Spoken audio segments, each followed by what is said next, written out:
Steve and Janet in the morning, 17 years. Congratulations. What a milestone, guys. Well, Thank you very much. Thank you. 1994. Who would have thought it, Greg Pyron? Who would have thought it?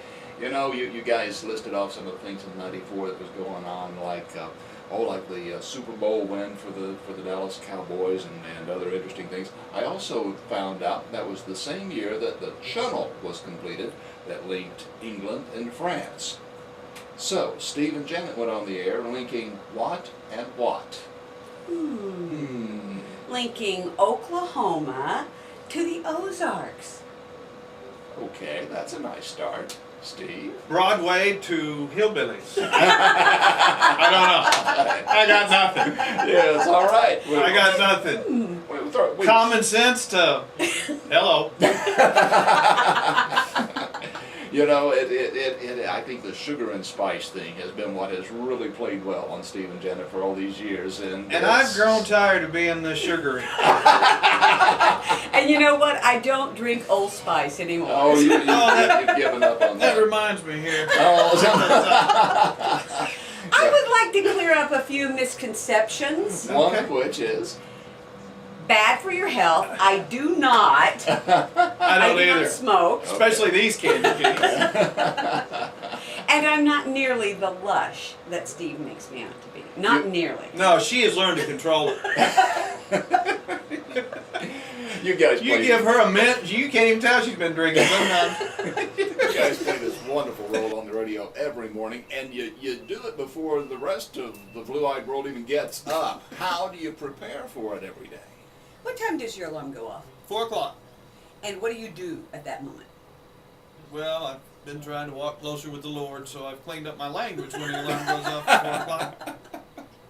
What do I do every morning? I'm on a really good morning. I'm up at 4:15, and it's a very slow process me getting ready. Do you slap the alarm though? No, it's my phone.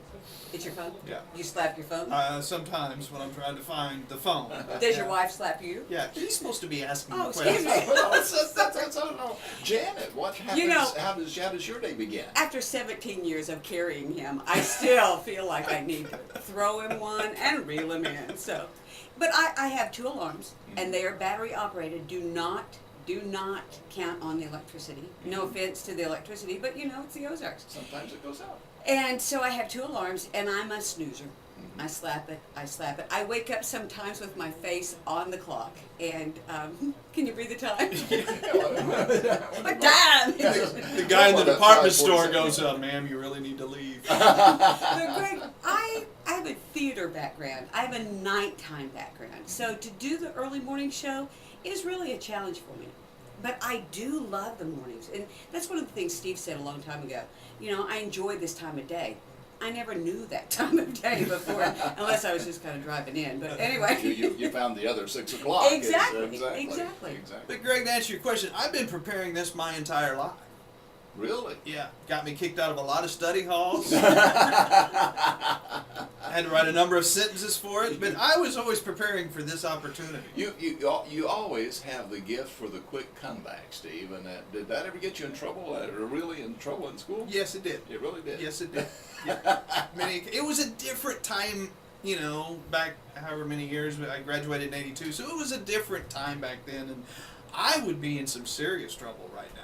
I mean, I remember going to classes with when my son was in trouble, going, "Really? Is this much trouble?" But yeah, it has gotten me in trouble. What's also interesting is I am a few years older than he. 10. But who's counting? There's that math. Yeah. But I was a teacher during the time he would have been in high school.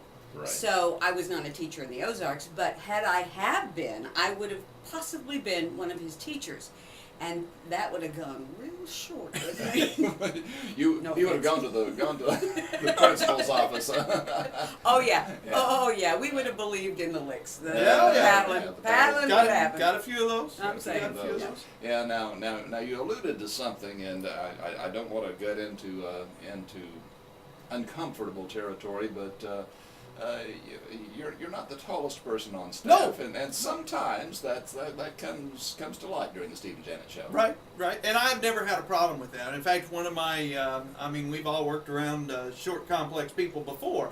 And I've never had a problem with it. I mean, I am who I am, and, God made some perfect people and then put some tall people out there.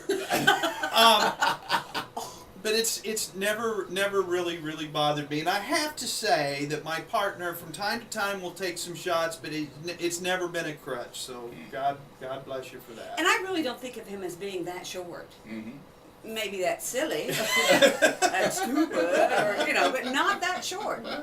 No, I wouldn't call you stupid. No. At all. Well, thank you. No, never once. I've never heard that on the Steve and Janet show. No, but you know what? Heard lots of interesting things on the Steve and Janet show through the years. He calls me idiot. I have. You do. Yeah. And moron. It's a term of endearment. Really? I call myself moron, though. Moron, I don't even know moron, what the too. real definition of moron is. But he always gives himself top billing. Yeah, Too. Did well, you yeah, notice? yeah. Moron 1, moron 2. And so it goes for 17 years. I just think people sometimes take life way too seriously.